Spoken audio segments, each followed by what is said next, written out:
I'm not here to convince you Anakin is a misunderstood anti-hero or if he's morally in the right or wrong. Morality is such a personal thing, and it can even vary from culture to culture. The word culture shock exists for a reason. I'm simply here to share some perspective from someone who spent a little too much time in both Zen and Taoism, sharing some points of view you may be unaware of using one of the most popular fictional characters ever, Darth Vader or Anakin Skywalker. I found it awfully coincidental the man who tried to save Anakin from a life of slavery is named Qui-Gon, which sounds and is spelled awfully similar to Qigong. You know, that Chinese term for using your breath and movement to master your life energy? Kinda cool if you ask me. The ability to speak does not make you intelligent. When talking to the council, Qui-Gon believes Anakin could be the one to bring balance to the Force, but the council is doubtful about training him. While they're willing to acknowledge the potential the young boy possesses, his brashness makes the very same potential susceptible to disaster, while Yoda saying fear leads to the dark side because fear leads to anger, and anger leads to hate, hate leads to suffering. Well, I think this is a cool movie quote. I don't personally completely agree with this, but we're not here to dissect Yoda, and besides, despite his initial doubt, he trusts Qui-Gon to take the proper measures in raising young Anakin. It's just that the person who believed in him the most had to perish by the hands of Darth Maul. Obi-Wan initially sided with the council in their rejection of Anakin, but since he respects his master's soul, is willing to take a leap of faith and welcome Anakin to becoming a Jedi Knight, promising to take care of him now that Qui-Gon is Qui-Gone. Pun intended.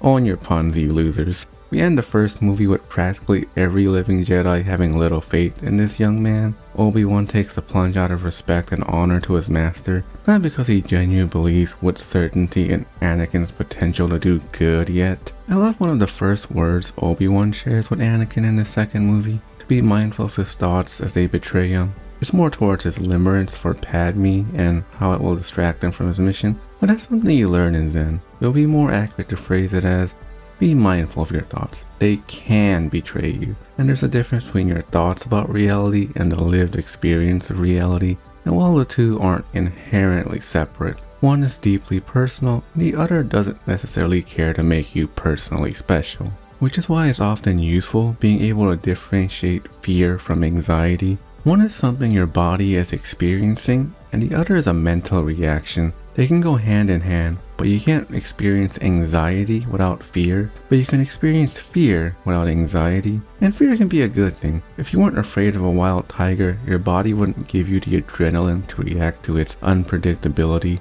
while anxiety may paralyze you due to its over-analysis on trying to make the unpredictable predictable, which is why I somewhat disagree with Yoda's assessment about fear in the first movie. You know what I do agree with? Yoda tells Obi-Wan it's often the ones who are experienced who are too sure of themselves. There's a popular book called Zen Mind, Beginner's Mind by Shunryu Suzuki, which basically summed up means your assumptions on what you believe to be the right answer can prevent you from seeing things that could add to your shelf of knowledge by taking in real information that would seem contrary to your perceived answer. Basically saying, this is what we believe to be true based on past evidence, but what if we're wrong? Let's start from square one and see if the alternatives, no matter how stupid and beginner-like the assumptions, can actually pay off in expanding what we believe we already know. Like how we told women in the 19th century the cure to their hysteria was having an orgasm? I mean, sure. And if you had the experience that this worked, then you could be blinded to other options that could be more proficient.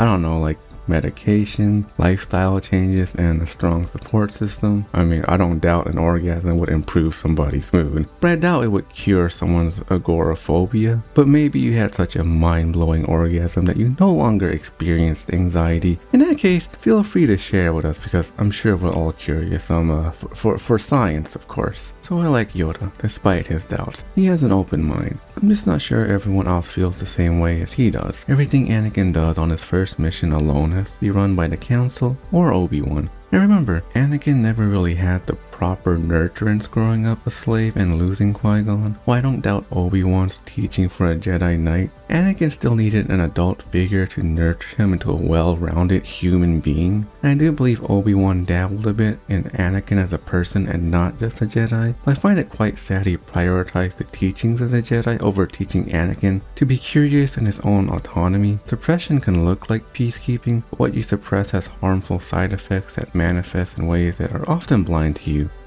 Insert overly pretentious definition of the shadow here. And we get right back to that as Padme and Anakin have a sincere conversation on love. But how is it not forbidden for a Jedi to love? Well, desire in the form of attachment is not allowed, but compassion, a form of unconditional love, is not. And I believe him, and I bet Yoda would agree with him as well. When he was training the younglings, Yoda urged them to trust their feelings, so clearly emotions aren't forbidden, nor are they the enemy of a Jedi Knight. And if that doesn't make much sense, let me explain it from how I understood it from my time in Zen. There's a difference between desire and craving. Desire is a natural experience we have. When you're hungry, you desire to eat. Craving is when you need what you desire at all costs, no matter the consequences, because you're trying to avoid a particular experience, often to numb out a negative one. Addictively eating when you're not hungry would be a very normal desire turned into a craving, or how someone in a marriage believes they own their partner. That's slavery, not partnership. Love is a normal desire that doesn't require ownership. If you respect their autonomy and want to build a life together, that is love without craving. So there's nothing wrong with Anakin's wish for a partner in his life. While his potential as a powerful Jedi is unquestionable, his aptitude in harmony with others is not. He had a teacher in the ways of the Jedi, but not one in the ways of diplomacy. Anakin believes politicians should find the best answer and commit to it no matter the cost.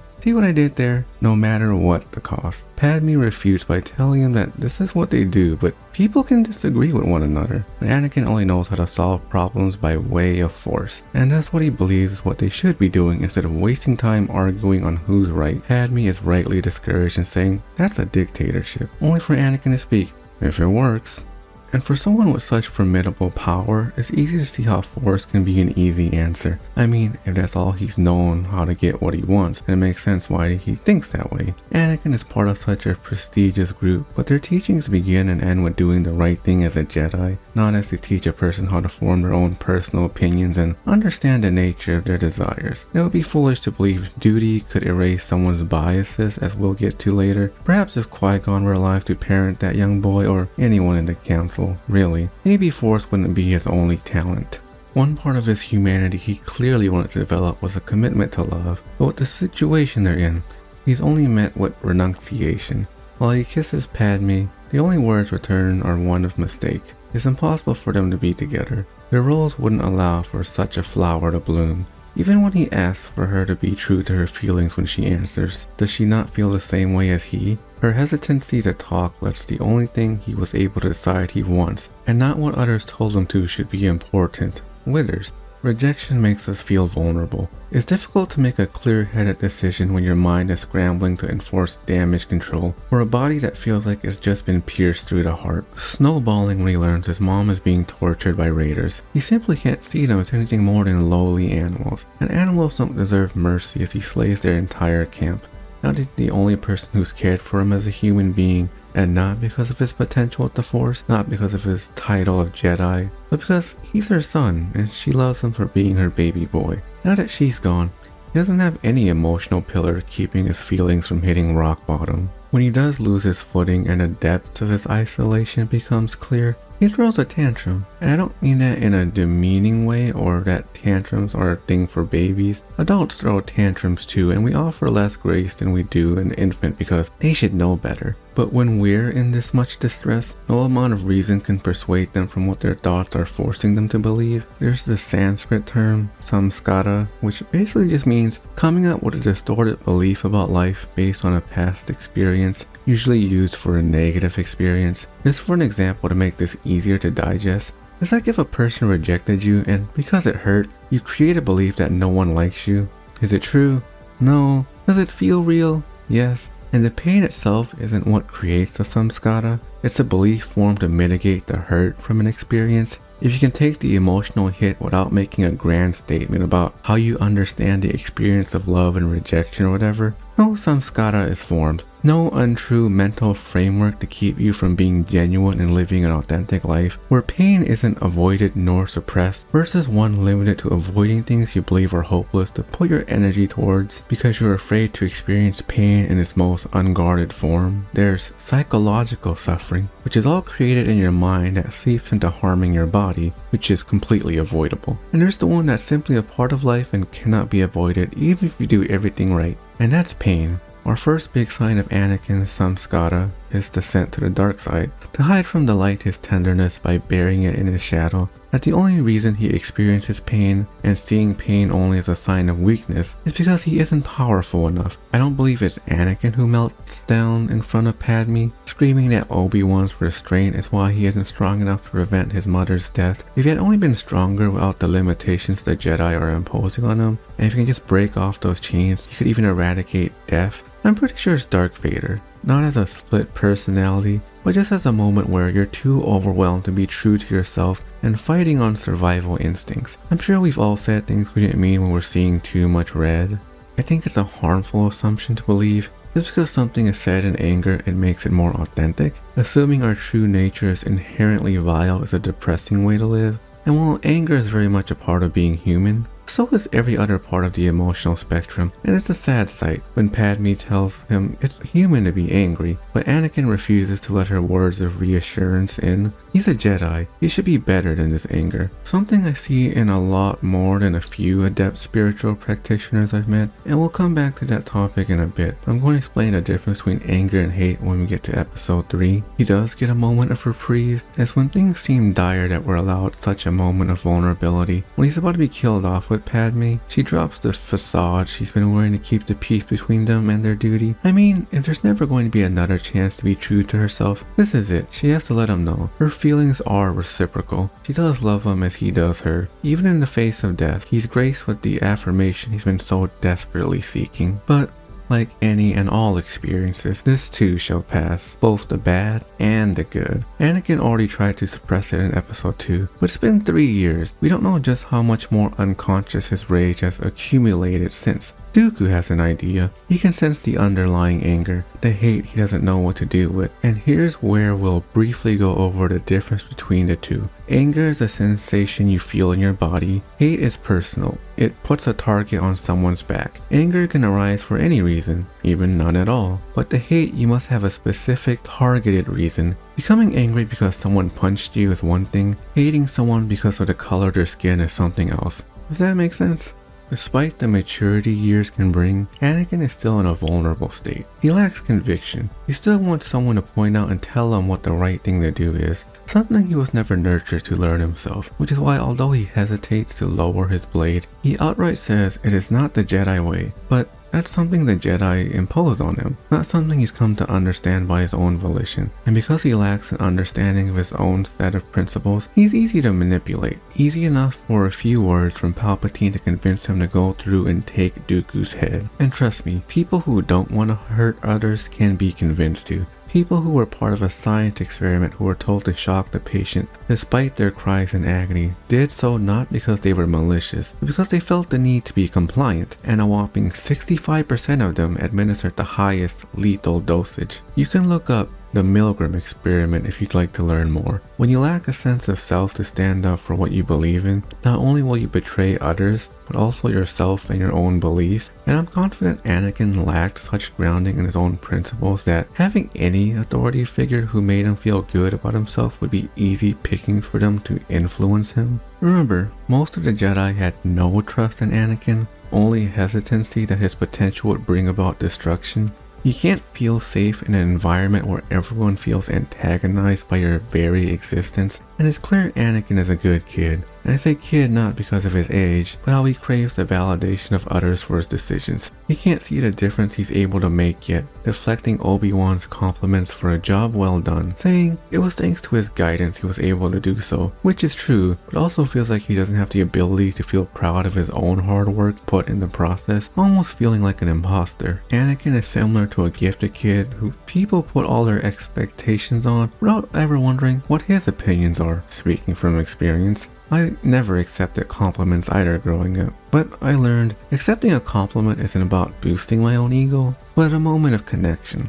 Almost like telling the other person, thank you for seeing me, and accepting their kind words is also a kindness I share with them. I see them in their kindness as well. And the problem with taking away someone's autonomy, no matter how talented they may be at something, there's no room for joy, only duty. Besides Padme, he knows next to nothing about what makes himself happy, and if the only thing he knows that makes him happy can be taken away, it's a recipe for him to protect that happiness any way he can, even if it means becoming a monster. When things have settled down, it's not anger he has to suppress, but it's only semblance of joy too. Right after he kisses Padme, she doesn't return his affection with pleasure, but worry about being found out. But that's the least of their troubles now that she's pregnant. Something that should be the happiest moment of their life is a sin due to its secrecy. He's tired of hiding his marriage, almost like he's hiding himself to fit what everyone else wants him to be. And he can't ask for help by the very nature of having to keep it all hush-hush. That's how shame is formed. That night, Anakin has a dream that Padme dies in childbirth, swearing he'll do everything he can to stop that from happening. If Padme's father finds out about the baby, he'll be banished, but that doesn't sway Anakin from seeing their child as a blessing. Although I'm not sure why he refuses to go to Obi-Wan for help, since I feel like he wouldn't be too hard on him. It must have taken a lot out of him to seek the guidance of Yoda about his premonitions. The problem is he has to be vague about it all so his relationship, alongside his own fears, don't become obvious. At best, dancing around the issues of pain, suffering, and death, eerily similar to the motivation of the Buddha. Yoda exclaims his fears are the path to the dark side. Rejoice for life. Attachment leads to jealousy and possession. This can be interpreted in many ways, and I think if you think he's being nihilistic, that's one point of view. But to me, he's not saying to be apathetic and not care, but to be non-attached.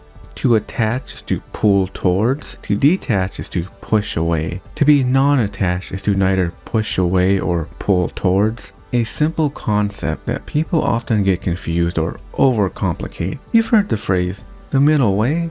Well, I'm giving you a cheat sheet. Non-attachment is the middle way. The middle way isn't too much or too little and finding the middle for balance. That's a very baseline understanding of the middle way. The middle way is a clear seeing for things as they are, where you are neither attaching to it, moving toward it and controlling it, nor are you detaching from it, closing off and being a detached, witnessing spectator. It is this simple balance of neither forcing control or dead apathy. Honestly, it's a lot simpler in practice than it is to try to verbalize. Let me share a kind of silly example. Say you have a kid and you're teaching him to ride a bike. You do your due diligence and teach your child to the best of your abilities. Attachment would be ashamed your kid couldn't ride that bike, so you try to drill sergeant them to pulling their teeth by their bootstraps. Very forceful. Ashamed if things don't go your way. Basically a tiger parent. Detachment is that parent who went out to go get milk and never came back. Or just watch your kid make an ass of themselves and not teach them to self-regulate or offer them advice. Maybe even outright abusive that the kid is wasting your time. Non-attachment is involved but doesn't put any stakes in things coming out in any particular way. You help your child but you don't demand they be good at riding their bike, have a prestigious job or whatever. It's the difference between forcefully training someone to be something without their consent versus nurturing their curiosity to blossom in a way they feel joy instead of pressure. I probably lost everyone listening with my stupid preaching, but if you're still here, the council is rather harsh on Anakin when they invite him for a conversation on his accomplishments, but refuse to make him a Jedi Master, showing they refuse to trust him no matter the good he's done. I appreciate Obi-Wan trying to be a voice of reason when trying to justify the council's decision, but rapport doesn't build without trust. If they refuse to try and trust Anakin, you can never begin to trust the Jedi. They go as far as to underhandedly mission him to spy on Chancellor Palpatine, basically committing treason. As he sees it, the Jedi are making him go against the very Jedi code they preach. They are quite literally pushing him away by harboring distrust. Palpatine doesn't treat his feelings as callously. Of course it makes it easier for him to see his way if he's actually treating him with the respect he wanted from the Jedi Council but is not receiving. I like Obi-Wan's faith in Anakin's abilities. I do not, however, like how much pressure he's putting on Anakin that he will dismantle the Sith and restore order to the Force almost to the cost to his individuality as a person. Overall, I do think Obi-Wan cares for Anakin. He checks in with Padme to make sure he's not in pain, but going back to the word attachment, He's attached to the murmurs of Anakin's destiny more so. In a way, it's disrespectful to his autonomy and what he wants just because he cares more about the prophecy than he does about the person behind the legend. There's a lot of people out there who crumble trying to meet their parents' expectations. I don't see this any differently. Perhaps not crumble for Anakin, but he lacks the emotional support to feel like he's valued. He's in survival mode, not physically, but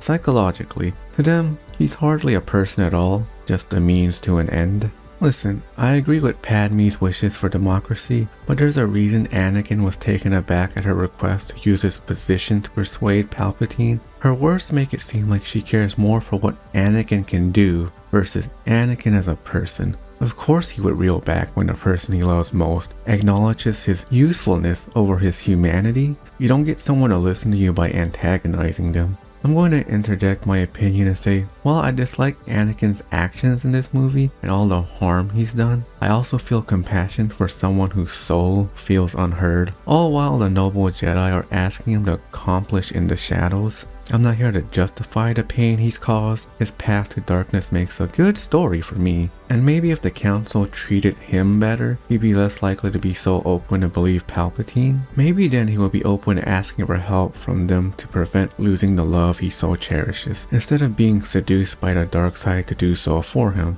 When Palpatine says he can learn this power to save a life, but it's not a power that belongs to a Jedi, he makes this known when Anakin's faith in the Jedi are at an absolute low. If they didn't push him into the shadows to do their dirty work, maybe this cell's pitch to darkness wouldn't be such an easy choice for him. He even opens up to Obi-Wan soon after about how appreciative of his tutelage he is, but his conscience hurts from the way the Jedi are acting so crooked. It only fuels his doubts about them, and the conviction Obi-Wan is giving the Jedi, knowing how much their actions are hurting him, well, that just pushes Anakin away from his master too. What happens when people are eaten alive by their stress? They go crazy. You can call it a big, powerful tantrum, but I find the word tantrum undermines the suffering that leads to such a meltdown. Again, I'm not justifying the chaos he soothes, just that I don't harbor any hate towards what leads him to the edge. Palpatine doesn't hide the fact he's using the dark side of the Force, claiming you have to get a full picture to get a complete understanding.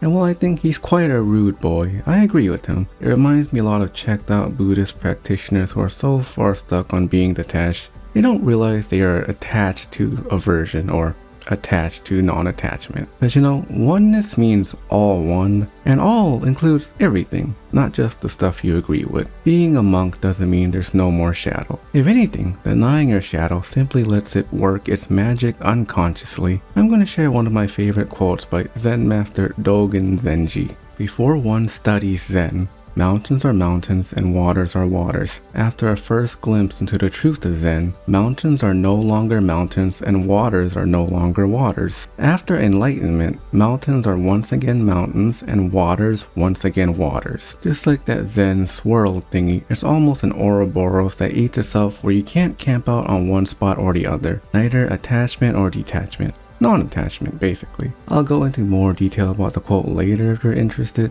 This video is just getting started really, just as Anakin is when he asserts his wisdom by bringing Palpatine to the Jedi despite his wariness of them growing. He still wants to do what is right, just that he doesn't quite know how. Naivete isn't the same as ignorance. Anakin has all the information, he just doesn't have the experience to trust himself to know what to do with it. Even with all he's done for the Jedi Council, they stopped him from being involved any further. He gives them the very lead they want about the Sith Lord who could end their lineage, and they stop him. It's hard to be compliant when you feel as if you're not respected. It simply breeds defiance. The council said so themselves. They sense a brashness in Skywalker, and they're only fanning that flame by trying to keep him tied down. Nothing makes someone more disobedient than being told no, especially someone with a lack of maturity. And I don't mean maturity as in age or knowledge, but immaturity as in the lack of experience to draw upon to develop wise action. Hazy in his conviction when stopping Windu, trying to reason with him that it is not the Jedi way, something he battled with earlier in the movie. Only the words words of Palpatine during this moment of extreme stress can calm his regret. When we're in emotional distress, we don't gravitate towards sound judgment, only those that offer solace, even if it means giving our agency over. And that's what Palpatine is for him at this turbulent moment. A person of reprieve, like a cult leader taking in the vulnerable. Anyone can be brainwashed when their suffering feels unending,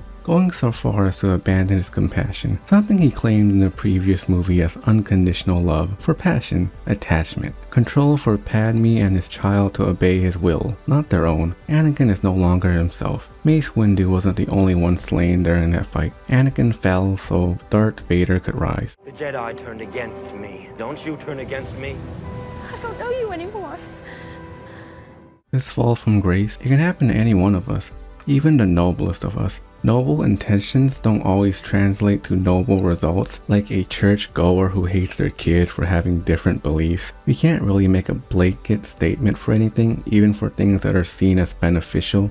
Nuance can be required for things that are supposed to be overall very positive. Meditation inducing psychosis isn't anything new, but it's probably new in terms of the general population beginning to learn about it. Gurus of old were deterred from openly speaking their teachings, not because they wanted to keep them some inclusive secret, but because they knew their teachings could cause the wrong person to become dysfunctional, even suicidal. I wouldn't worry too much though. The general forms of meditation and yoga you can find in the store or at a yoga studio aren't likely to cause this. I don't think it's wise for me to talk about this in too much detail, just that if you didn't find it in a bookstore but from an unregulated source online or from a person without professional credentials, don't believe all forms of meditation or yoga are inherently pleasant. In fact, the kinds of yoga and meditation that dismantle your sense of self are the quickest way to spiritual enlightenment, but more people come out of them with their life in shambles than transformed, especially if they try these things without the teacher. But even with proper guidance, people can still go mad. Just remember, blissful experiences aren't enlightenment, nor do blissful experiences mean you have access to something other people don't. They're called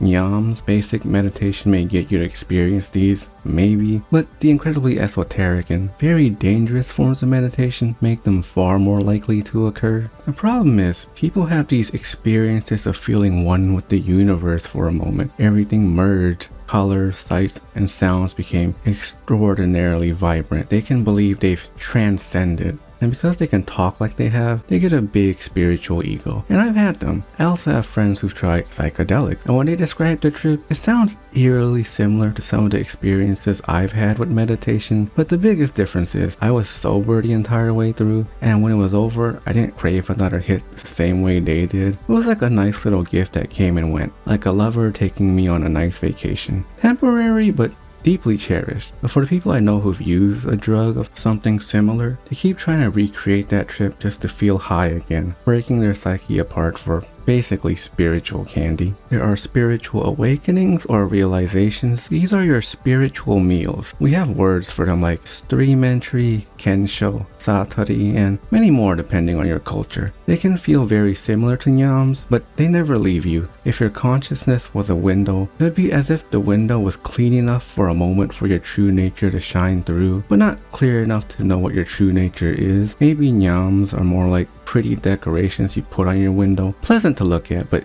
your window's still dirty. Both yams and realizations can become their own drug habit if you're not careful. I'm lucky I was told this shortly after I experienced mine. Enlightenment is not an experience. There's no such thing as an enlightenment experience. Some people like to compare Aang's trial of opening his chakras in Avatar: The Last Airbender as a metaphor for becoming enlightened. But if enlightenment is your true nature, then how could it make sense to get something that you already are? Or how crazy it is to lose what you already are. If Aang isn't conscious of his true nature, how would it make sense he's lost it just because he's not conscious of it? Like a person who's looking for $100 but doesn't realize they have $100 in their pocket. Do they not have $100 just because they're not aware of it? Like saying you're trying to find yourself. Well, what is trying to find yourself? Yourself. You can't find yourself out there because it's not out there. It's already here. Just stop looking and simply see yourself. Not being conscious of your true nature doesn't mean you aren't already your true nature. You're just not aware of it. You can't lose it either. Enlightenment is called the cosmic joke for a reason. You find nothing because what you're trying to find was never hidden, just overlooked.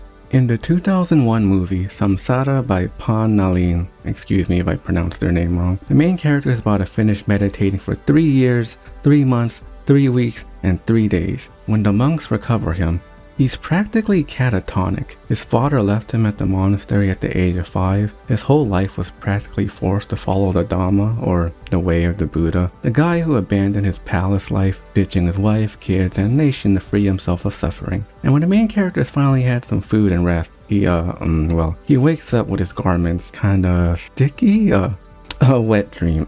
With his whole life devoid of attachments, he never got to indulge in these worldly stimulations and form his own opinions and mistakes to learn from. When he sees the uncovered breast of a woman feeding her baby, he's absolutely mesmerized, dude, completely ruining the ceremony. He wonders if the pleasures he was prohibited from enjoying is why he can't get enlightened. If there even is such a thing, maybe the Buddha only got it because he was able to indulge them, know them intimately so he could deconstruct them until they were no more. All this asceticism didn't give him the freedom he was promised. His autonomy was taken from him when he had no say in the matter, and he's angry about it. So he refuses his advancement towards Lama and his practice for enlightenment to go bang a chick he has a crush on. He even has a baby with her, then cheats on her with their maid?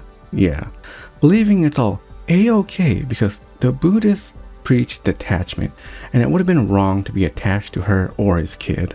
And she calls him out on that bullshit, and that maybe the Buddha's quest to free himself from his suffering was an asshole move. He abandoned his wife, his nation, his newborn baby without warning so he alone could feel better. Like, what a dick. Everyone reveres the Buddha. They won't forget his name, Prince Siddhartha Gautama Sakyamuni. But how many of his loyal practitioners know the name of the woman he abandoned? Go on, if you're a Buddhist watching this video, I'm giving you a second to answer this question. And I'm willing to bet that 99% of you don't know, and probably never cared to learn it. Well, her name's Yashodhara, and you better put some respect on it. She had to raise Raoul after he abandoned him all on her own. Yashodhara. Kirang mindet so hakogi ube. Konsang ki kopang. Topya de. Mögaren yingsi marebe. Emma. Tana molasu. Samlo tangire. Ma. Nga kirang nyamju. Ngarang rangi. Laksar lokin.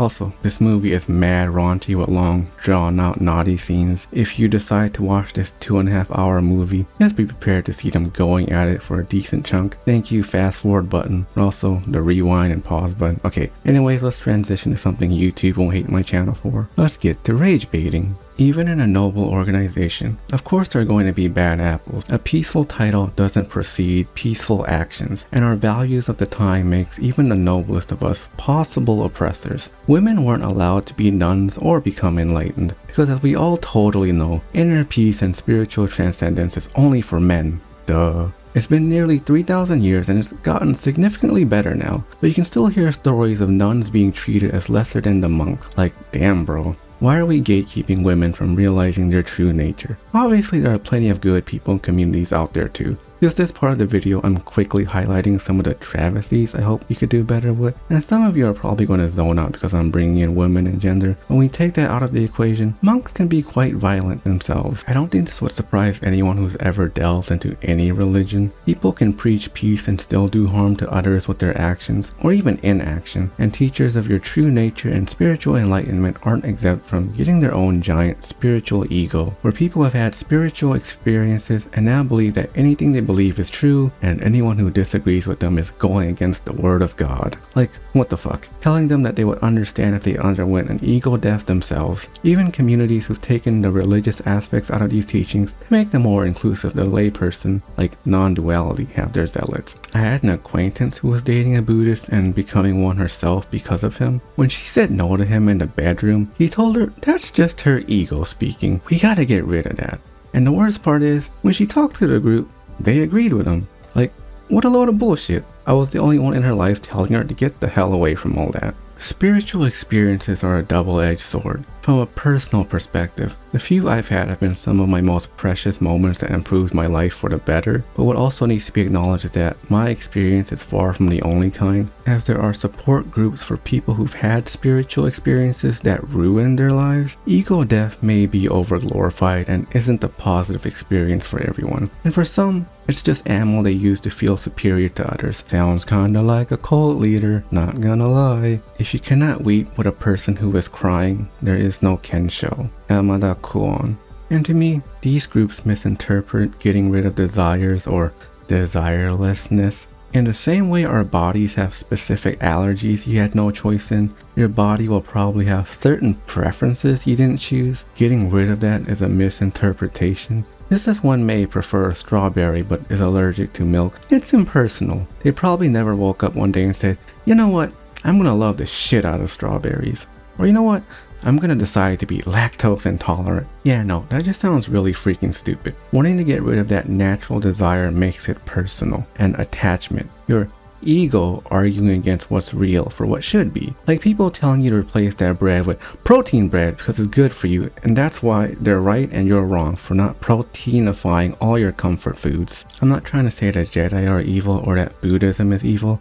Just that even a group with good intentions can err towards bad actions, and noble intentions can't prevent egomaniacs from being born. The Jedi have obviously done good for the galaxy, as there are many Buddhists who've done incredible things. I have had suicidal I don't know how to say that word properly.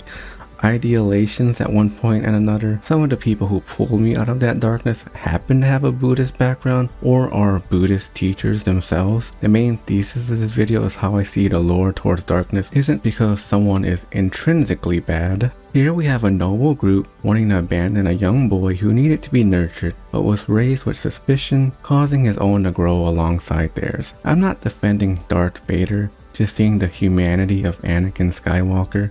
Even Obi-Wan knows the goodness of Anakin. You told me Vader betrayed and murdered my father. He ceased to be Anakin Skywalker and became Darth Vader. When that happened, the good man who was your father was destroyed. So what I told you was true. Luke, you're going to find that many of the truths we cling to depend greatly on our own point of view. Anakin was a good friend. Luke, help me take this mask off. I'll not leave you here. I've got to save you.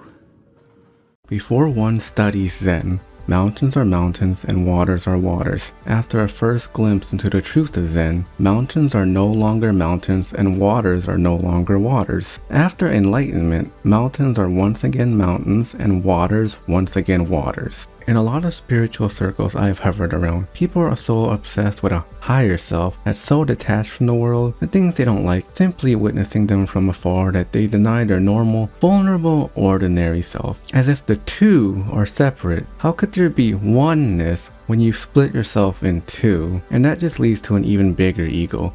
A spiritual ego for those who've preached having an ego death. If your humanity is denied, is that not simply aversion to your own humanness? If your child hurts their leg, are you just going to ignore them and watch them from a distance? To be detached from your ego isn't the same as transcending your ego. I'm paraphrasing, but Eckhart Tolle saved me from a lot of pain and a lot of denial of the pain of others when I heard him say, if you have a problem with ego, that's just more ego. Thank you to my 3 biggest influences who brought me out of some of the worst times of my life over and over again. Also, there's a scene in the movie where she throws her scarf to the ceiling of the roof and snares his ding-a-ling-ding with her hoo-ha and starts spinning on it like a goddamn Beyblade.